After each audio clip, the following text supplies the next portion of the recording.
अस्सलाम वालेकुम. अल्लाच्या नावानं, त्या सृष्टीकर्त्याच्या नावानं सुरुवात करतो, जो मोठा दयावान व कृपावान आहे. दृष्टी द विजन या यूट्यूब चॅनलच्या या कार्यक्रमामध्ये आपल्या सगळ्यांचं स्वागत करतो.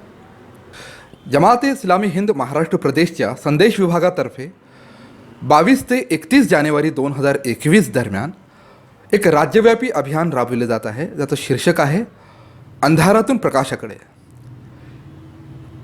मुख्य अंधार अकीदा, ज्याला श्रद्धा म्हणतो, आस्था म्हणतो, त्याचा अंधार असतो आणि त्या अंधाराचे पडसाद म्हणून आचरणाचा अंधार समोर येत असतो आणि आचरणाच्या अंधारातून पुन्हा पलीकडे व्यवस्थेचा अंधार असतो.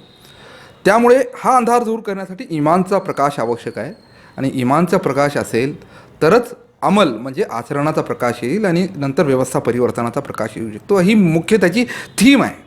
या अंतर्गत जे आहे ते अनेक आम्ही जाहीर सभा घेणार आहोत.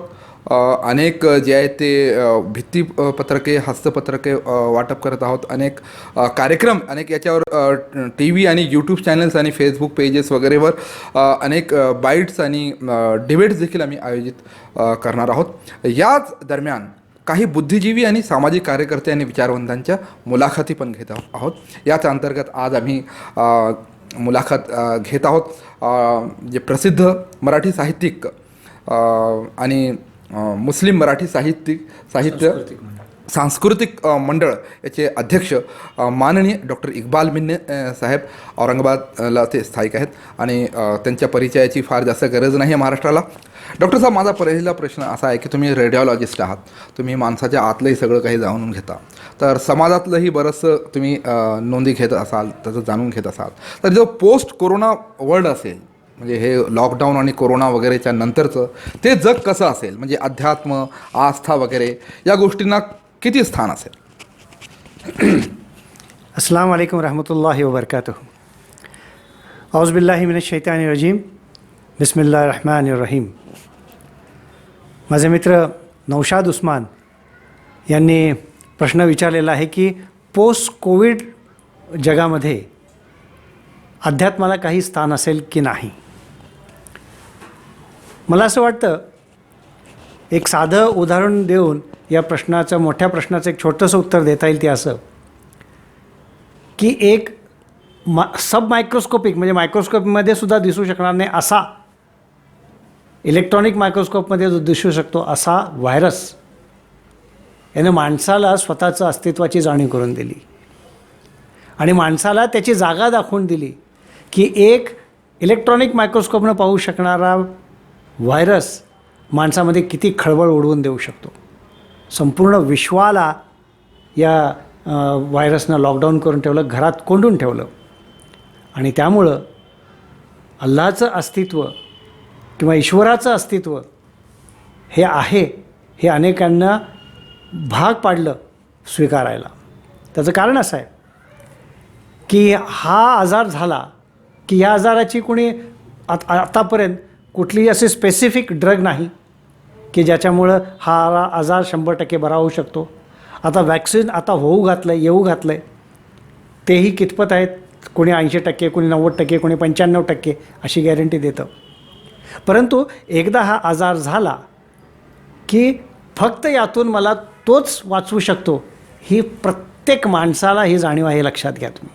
त्यामुळं प्रत्येकजण ईश्वराला असं साकडं घालत होता की ही जी महामारी आहे ही माझ्या कुटुंबावरती येऊ नये, माझ्या मोहल्ल्यामध्ये येऊ नये, माझ्या लोकांच्यामध्ये येऊ नये, माझ्या शहरामध्ये येऊ नये, माझ्या देशामध्ये येऊ नये असं म्हणत होता. पण ही आली मात्र सगळीकडं आणि माणसाचं, जो माणूस अशा डेंग्या मारत होता की आम्ही चंद्रावरती पोचलो आहे, आम्ही ह्याच्यावरती पोचलो आहे, पण एका अत्यंत सूक्ष्म अशा विषाणूनं माणसाला त्याची जागा दाखवून दिली. हा प्रश्न तुमचा आता तुमच्या मूळ प्रश्नाकडे येतो, तो असा की पोस्ट कोविड जगामध्ये अध्यात्माला काय हे आहे. अध्यात्माला मला असं वाटतं की जे ईश्वराला नाकारणारे होते ते आता अनेक जण स्वीकारू लागले आहेत कोणाचं तरी अस्तित्व. कारण आपल्या हातात काहीच नाही हे सगळ्यांना कळलं की डॉक्टर वाचवू शकत नाही, कारण अनेक भले डॉक्टर यामध्ये या आजारानं गेलेले आहेत आणि अजूनही जात आहेत. तर त्यामुळं डॉक्टर वाचवू शकत नाही, ही महत्त्वाची गोष्ट आहे. आणि एक्सेप्ट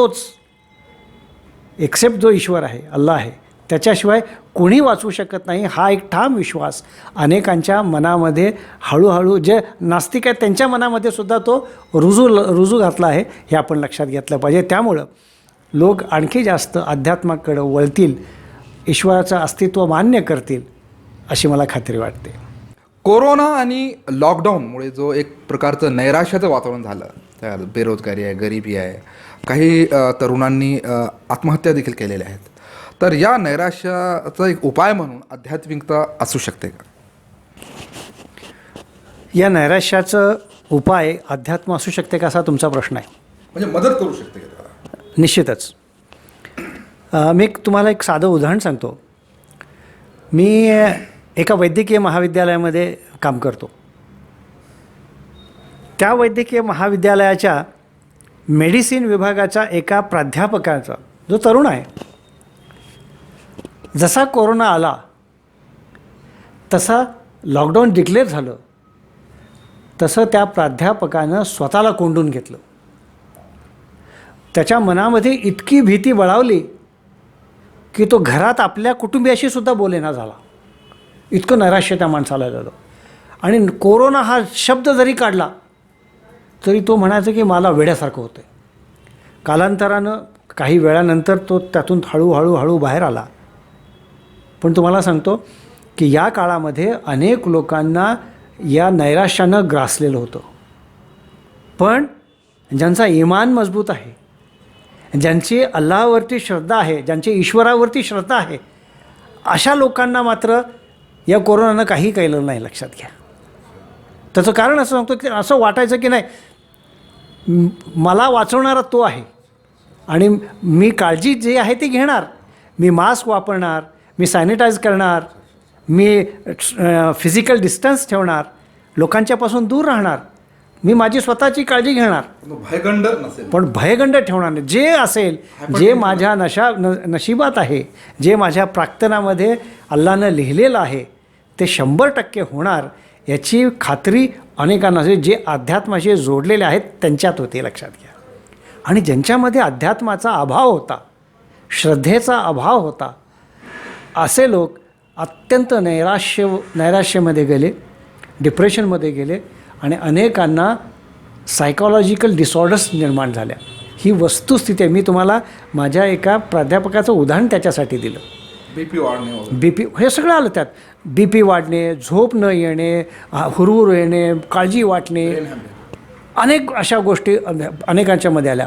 अनेक लोकांना याच्यामध्ये मायोकार्डियल इन्फार्क्शन म्हणजे हार्ट अटॅकसुद्धा आले, हे लक्षात घ्या. तर त्यामुळं ह्याच्यानंतरसुद्धा जे श्रद्धावान आहेत त्या लोकांना ही भीती कधीच वाटत नाही. लक्षात घ्या. कारण आपण एक सोयीस्कररित्या विसरतो. लक्षात घ्या. म्हणजे कुठल्याही धर्माचा माणूस असू दे, तो एक वाक्य नेहमी म्हणतो, तुम्ही लक्षात घ्या. तो एक काय म्हणतो ते वाक्य? तो वाक्य हे म्हणतो की त्याच्या मर्जीशिवाय पानही हलत नाही, असं पण म्हणतो की नाही म्हणतो. मग जेव्हा असं आपण म्हणतो, तेव्हा जेव्हा अशी संकटं येतात तेव्हा आपली श्रद्धा कुठं जाते? तो त्याच्या मर्जीशिवाय काय होत नाही. जेव्हा तुम्ही मान्य करता तेव्हा हेही मान्य करा की त्याच्या मर्जीशिवाय मला काही होणार नाही, त्याच्या मर्जीशिवाय मला आजार होणार नाही, त्याच्या मर्जीशिवाय मी बराही होणार नाही आणि त्याच्या मर्जीशिवाय माझा मृत्यूही येणार नाही, हे लक्षात ठेवलं पाहिजे. त्यामुळं या काळामध्ये सुद्धा श्रद्धेला अत्यंत महत्त्वाचं स्थान आहे, अध्यात्माला महत्त्वाचं स्थान आहे असं मला वाटतं. या कोरोनावर औषध नाही आहे, म्हणजे सध्या तरी औषध नाही आहे किंवा मार्केटमध्ये आलेलं नाही आहे, तरी लोक बरे होत आहेत. म्हणजे 5-6 महिन्याची मुलंही बरं झालेले आहेत आणि 100 गाठलेले लोकही बरे झालेले आहेत. आणि याचा जो रिकव्हरी रेट आहे तो 96%च्या वर आहे जवळपास. फार 3-3.5% आहेत ते आपल्या देशामध्ये की याला बळी पडलेले आहेत. तर ही प्रतिकारशक्ती, ही इम्युनिटी येते कुठून? म्हणजे याचा काही मानसिक आध्यात्मिक काही संबंध आहे का? अत्यंत चांगला प्रश्न विचारला तुम्ही. एक डॉक्टर म्हणून मी आणि एक अध्यात्माचा अभ्यासक म्हणून मी तुम्हाला याचं उत्तर देऊ इच्छितो. ते असं की कोरोना काय आहे, तर कोरोना जसं आपलं सर्दी पडसं इन्फ्लुएन्झाचा आजार आहे तशाच प्रकारचा हा एक कोविड-19 नावाचा एक व्हायरस आहे.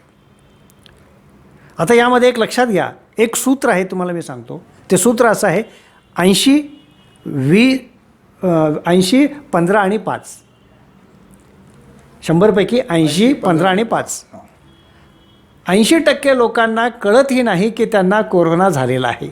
असिम्प्टमॅटिक. ते असिम्प्टमॅटिक म्हणतात त्यांना.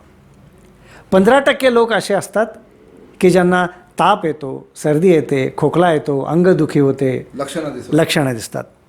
आणि ही जी काही जी जुजबी औषधं आहेत, जसं पॅरासिटामॉल आहे, ॲझिथ्रोमायसिन आहे, विटॅमिन सी आहे, असं घेतल्यानंतर किंवा आयुर्वेदिक काढे वगैरे हे घेऊन लोक बरे होतात. आणि नंबर 3, 5% लोक, या 5% लोकांना पैकी काही लोकांना, या 5% लोकांना, काही लोकांना ऑक्सिजन सपोर्ट लागतो, श्वसनाचा.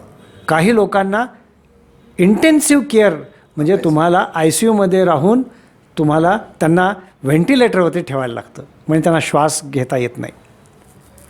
अशा लोकांपैकी जे काही लोक आहेत, म्हणजे ह्या 5%पैकी 1.5 ते 2.5% लोक मृत्यू पावतात.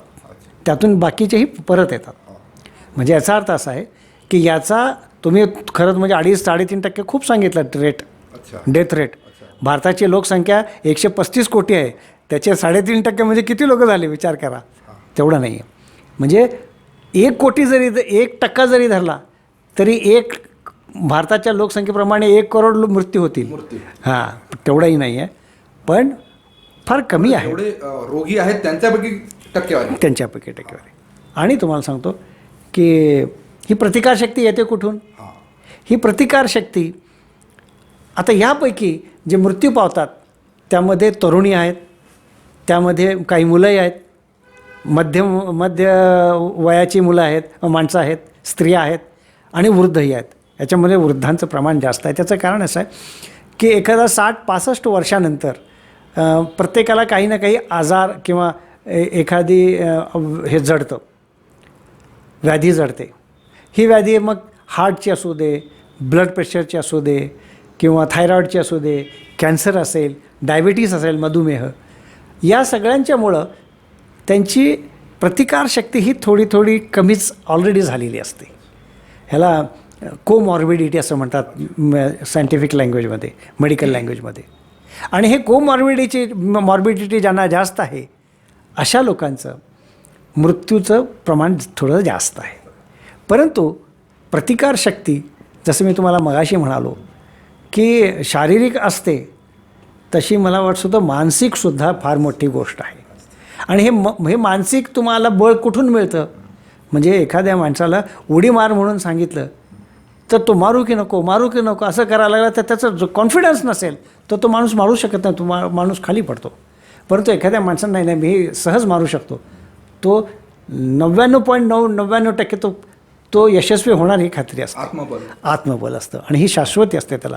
त्यामुळं ज्यांच्यामध्ये अध्यात्माचं बळ आहे, ज्यांच्याकडे श्रद्धेचं बळ आहे, जे ईश्वरावरती श्रद्धा ठेवतात, त्याची उपासना करतात आणि खरोखरी जे श्रद्धावंत लोक आहेत, ह्यांचं एक मानसिक बळ जे असतं हे सुद्धा एक फार मोठं हे आहे. आपण हे लक्षात घेतलं पाहिजे, एक बळ आहे.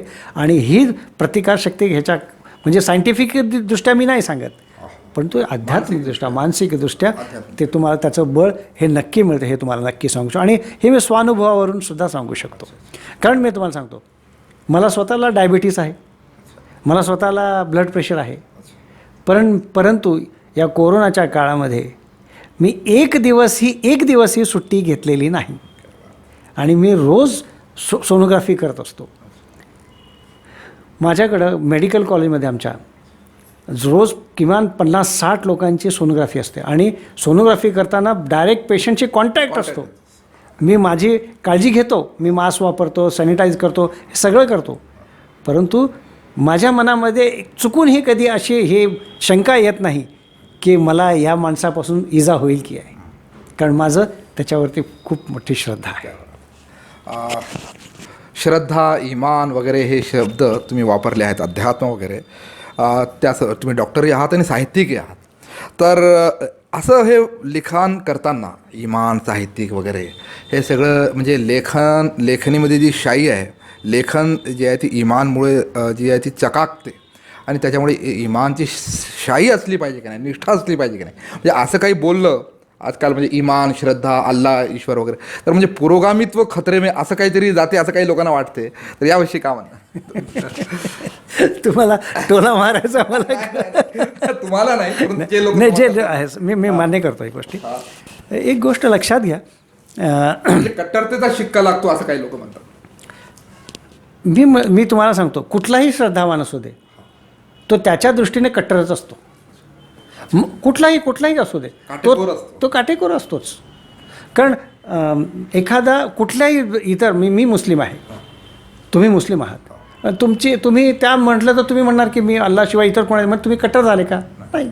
एखादा बुद्धिस्ट असेल, तो म्हणाल की माझा बुद्धावरती प्रचंड विश्वास आहे, तो त्याच्या साम्यवादी म्हणेल किंवा माझा कार्ल मार्क्सच्या विचार एकनिष्ठ आहेत, काही हरकत नाही. पण त्यात म्हणजे जे नाही म्हणतात, अस्तित्व नाकारतात, ते सुद्धा त्यांच्या तत्वांशी एकनिष्ठ असतात, हे लक्षात घ्या. हां, नाकारण्याच्या ह्याच्यात ते एकनिष्ठ असतात. जेव्हा ते एकनिष्ठ असतात तर ते कट्टर झाले का? नाही. मग आपण त्यांना का कट्टर नाही म्हणायचं? मग एखादा सश्रद्ध असेल आणि तो जर आपले श्रद्धेनं आपले जर काही करत असेल, व्यक्त होत असेल, अभिव्यक्त होत असेल, तर आपण कट्टर का म्हणावं? पण अनेकदा काय होतं की तुम्ही जो प्रश्न केला त्याच्यामध्ये शब्दाला पुरोगामित्व. काय म्हणायचं पुरोगामित्व म्हणजे? मग तुम्हाला असं म्हणायचं का की आम्ही पुरोगामी नाही? मी 5 वेळा नमाज पढतो, तुम्ही 5 वेळा नमाज पढता, याचा अर्थ आम्ही पुरोगामी नाही का? आम्ही सुद्धा पुरोगामीच आहोत, हे लक्षात घ्या. पण पुरोगामी म्हणजे आपण सर्व नाकारलं की आपण पुरोगामीत होतो, हे चुकीचं आहे असं मला वाटतं. असं नाही आहे खरं म्हणजे.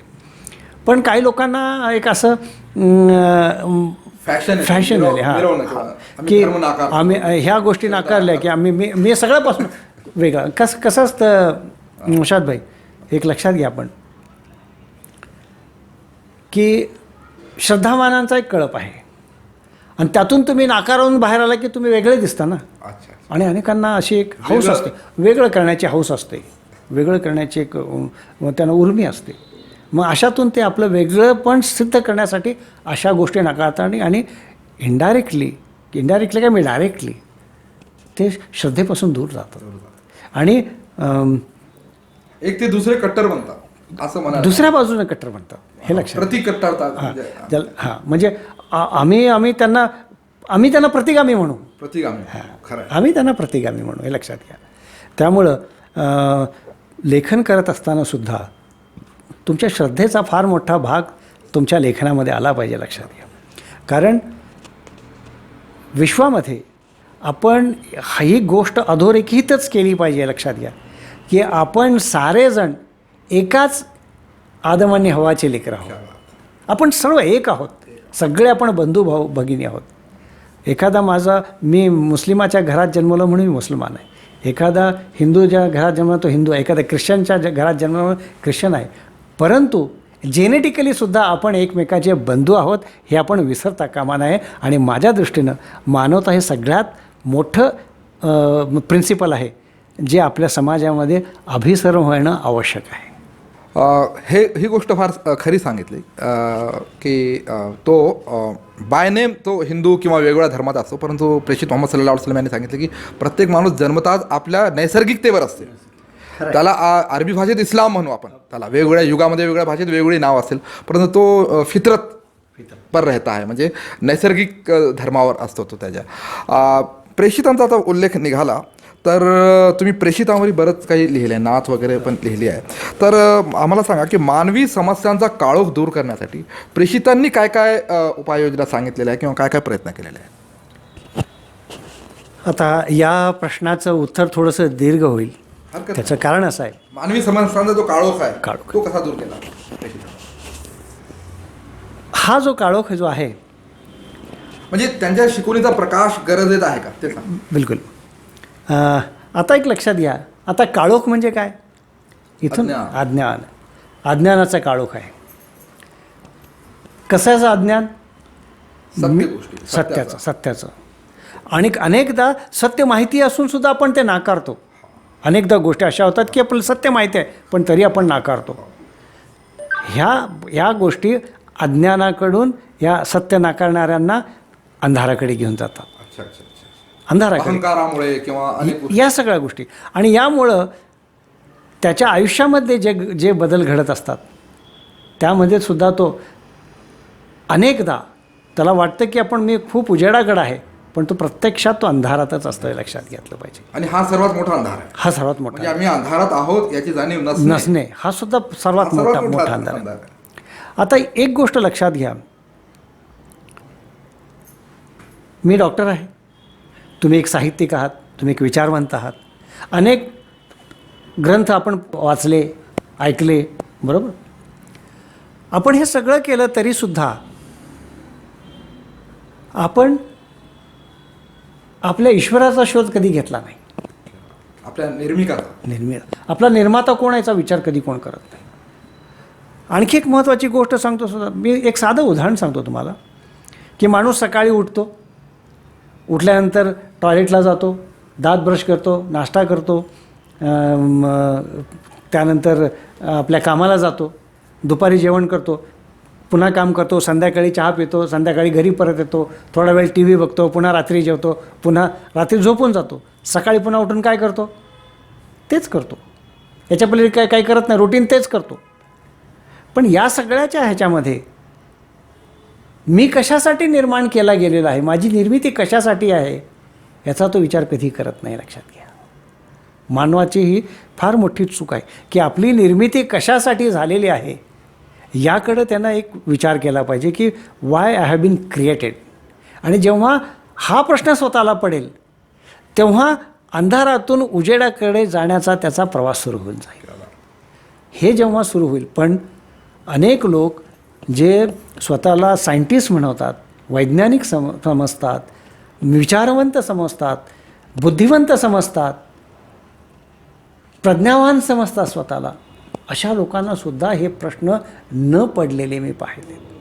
अगदी नॅचरल त्यांच्या मनामध्ये सुद्धा येत नाही की आपला निर्माता कोण आहे.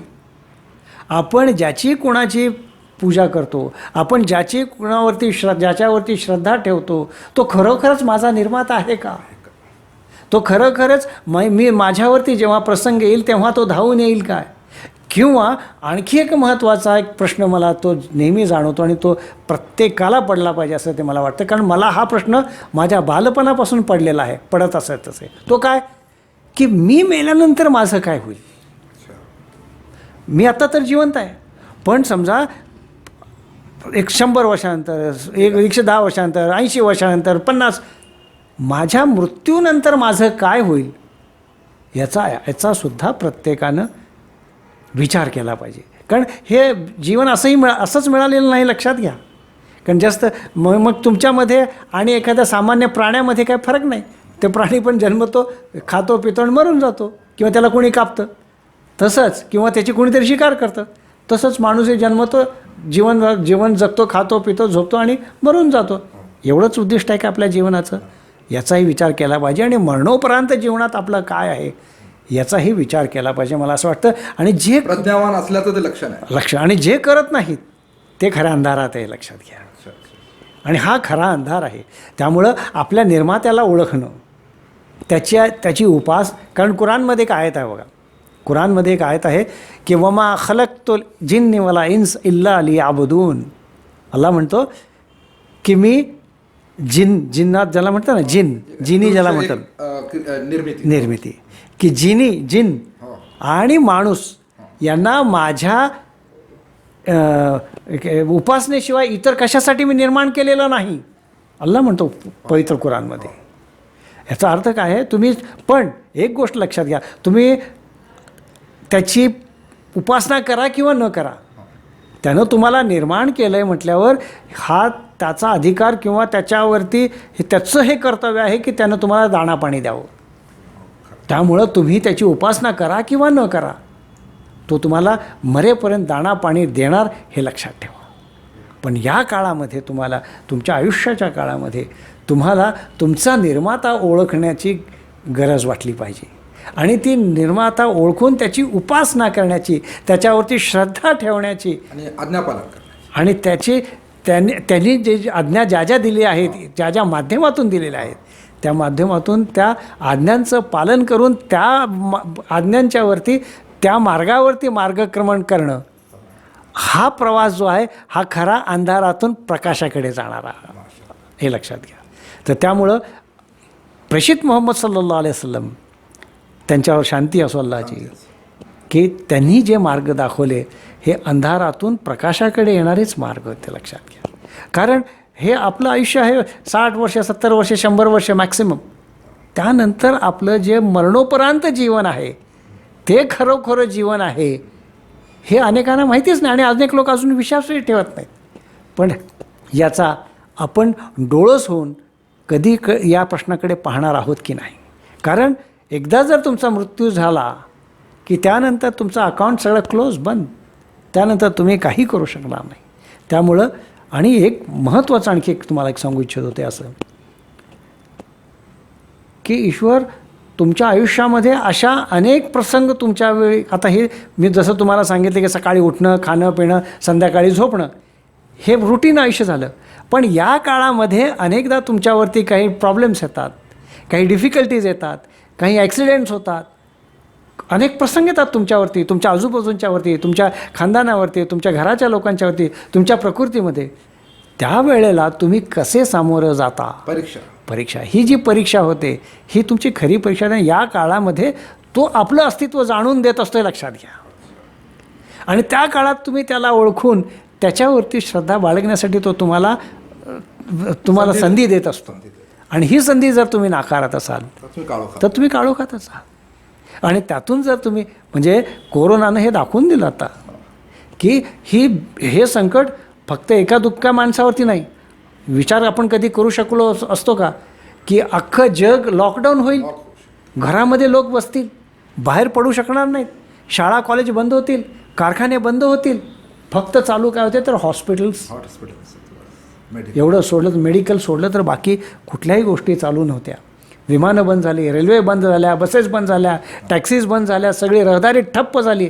जिथं एका रस्त्यावरती हजारो लाखो वाहनं एका वेळी जायची, त्याच्यावरती एक वाहन शिवाय ॲम्ब्युलन्सच्या कुठलं चालेना, अशी परिस्थिती जगामध्ये निर्माण जाते.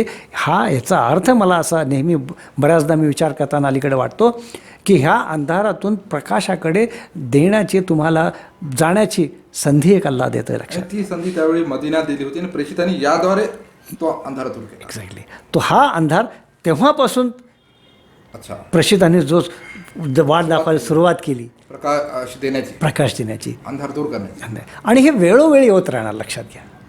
कारण ही संधी तुम्हाला वारंवार, कारण जनरेशन्स बदलणार, म्हणजे एकानंतर एका अनेक पिढ्या येणार. पिढ्यानंतर आता आमचा इमान समजा आज ताजा आहे, पण कालांतरानं पुढच्या पिढीला त्याची फार एवढी वाटणार नाही. पण अशा वेळेला तर ही प्रसंग येणार, हे अशा डिफिकल्टीज येणार, वाढणं कमी होणार. त्याचं कारण हे, अंधार वाढवण्याचं कारण हे आहे की तुम्हाला तो प्रकाशाच्या वाटा दाखवण्यासाठी तो अंधार करतो, असं मला नेहमी संधी मिळते. प्रकाशाच्या वाटा शोधण्याची तुम्हाला तो संधी देत असतो. तुमचा खरा निर्माता कोण आहे, हे चालवणारा कोण आहे, हे सगळं, हा जो रगाडा आहे, हे संपूर्ण विश्व व्याप्त असलेला, हे चालवणारे, सृष्टी चालवणारा, सृष्टीचा चालक कोण आहे हे ओळखण्यासाठी तुम्हाला तो एक संधी देतो. ह्या अंधाराचा असं वारंवार तो अंधार करून तुम्हाला प्रकाशाकडे येण्याची वाट दाखवत असतो, असं मला वाटतं. धन्यवाद. शेवटचा एक प्रश्न की जमात इस्लामी हिंद महाराष्ट्र प्रदेशचा जो संदेश विभाग आहे त्याच्या द्वारे 22 ते 31 जानेवारी दरम्यान हे अभियान घेतलं जाणार आहे, अंधारातून प्रकाशाकडे. या अभियानाविषयी तुमचं काय म्हणणं आहे? जमात इस्लामी हिंद जी आहे ही संस्था दरवर्षी काही ना काही एक उपक्रम घेऊन येत असते. 3-4 वर्षांनी काहीतरी एक उपक्रम नेहमी घेऊन येत असते. आणि जसं मी तुम्हाला म्हणालो मगाशी, तसे आपण सर्व भारतीय नव्हे तर सर्व विश्वातले लोक आपण एकमेकांचे भाऊ बहीण आहोत. माझा भाऊ, माझी बहीण, माझी भगिनी, माझी माता जर अंधारात असेल तर ते माझं कर्तव्य ठरतं की मी तिला प्रकाशाकडे घेऊन यावं. त्यामुळं जमात इस्लामी ही जी संस्था आहे ही वेळोवेळी असे उपक्रम दाखवून अशा लोकांना मार्ग दाखवण्याचा प्रयत्न करत असते, आणि जे अत्यंत स्तुत्य असा कार्यक्रम आहे. ते अभिनंदनास पात्र आहेत असं मला वाटतं. आणि असे उपक्रम वारंवार व्हायला हवेत. कारण होतं काय की आपण एकदा आता लॉकडाऊन उठल्यानंतर लोक कामाला लागलेत, तर कामाची व्याप्ती इतकी वाढलेली आहे की माणूस मशीनसारखा झालेला आहे, यंत्रासारखा झालेला आहे. त्यामुळे त्या यंत्राच्या बाहेर त्याला विचार करायलाही वेळ नसतो. आणि त्या व्यतिरिक्त तो बाहेर आला की माणूस आता मोबाईलमध्ये मशगूल असतो. त्यामुळं त्याला आपली बुद्धी वापरून काही निर्णय घेण्याची त्याची क्षमताच क्षीण होत चालली असं मला वाटतं. त्यामुळं जमात इस्लामी ही क्षीण झालेली कुवत, ही क्षीण झालेली जी तुमची विचारशक्ती ह्याला चालना देते, तुम्हाला नवीन मार्ग दाखवण्यासाठी प्रयत्न करते. आणि हे अत्यंत चांगले स्तुत्य आणि अत्यंत महत्त्वाचे उपक्रम असे राबवते असं मला वाटतं. आणि जमात इस्लामीला मी अभिष्ट चिंतितो आणि त्यांनी असंच हे कार्य सातत्याने पुढं ठेवावं. कारण मी जसं म्हणालो की आपण सर्व बंधू भगिनी आहोत, तर आपल्या अंधारातील भावांना, अंधारातील भगिनींना आपण प्रकाशाकडे येण्यासाठी त्यांना आपला हात दिला पाहिजे, आपलं बोट दिलं पाहिजे, त्यांना उजेड दाखवला पाहिजे. आणि या उजेडाद्वारे ते खऱ्याखुऱ्या उजेडाचा वाटेकरी होतील असं मला नक्की वाटतं. धन्यवाद. खूप खूप धन्यवाद डॉक्टर इक्बाल मिन्ने साहेब. आपण प्रश्नांची जे आहे ते सविस्तर उत्तरं दिलीत. मला आशा आहे मार्गदर्शनामुळे अनेकांच्या गैरसमजुतीचे काळोखाचे मळब हे दूर होऊन त्यांना प्रकाशाकडे वाटचाल करण्यास नक्कीच मदत होईल. तुम्ही सर्वांनी हा कार्यक्रम बघितला, तर आम्ही दर्शकांचं देखील खूप खूप आभारी आहोत. विनंती एवढीच की या व्हिडिओला जास्तीत जास्त जे आहे ते शेअर करावं. दृष्टी द विजन हे जे यूट्यूब चॅनल आहे याला सबस्क्राईब करावं, याला लाईक करावं आणि जास्तीत जास्त लोकांपर्यंत पोहोचवण्याचा प्रयत्न करावा. याविषयी काही आणखी प्रश्न असतील तर तुम्ही विचारू शकता. आमचा टोल फ्री नंबर लिहून घ्या, 1800 572 3000. म्हणजे इंग्रजी सांगू तर 1800 572 3000. टोल फ्री नंबर आहे. तुम्ही मराठीत, हिंदीत, इंग्रजीत आणि कोणत्याही भाषेत प्रश्न विचारू शकता. तुम्हाला उत्तर मिळून जातील. उद्देश एकच आहे की मानवतेला घेऊन जायचं आहे अंधारातून प्रकाशाकडे. धन्यवाद. अंधारातून प्रकाशाकडे राज्यव्यापी अभियान दिनांक 22 ते 31 जानेवारी 2021. आयोजक संदेश विभाग, जमाते इस्लामी हिंद, महाराष्ट्र प्रदेश.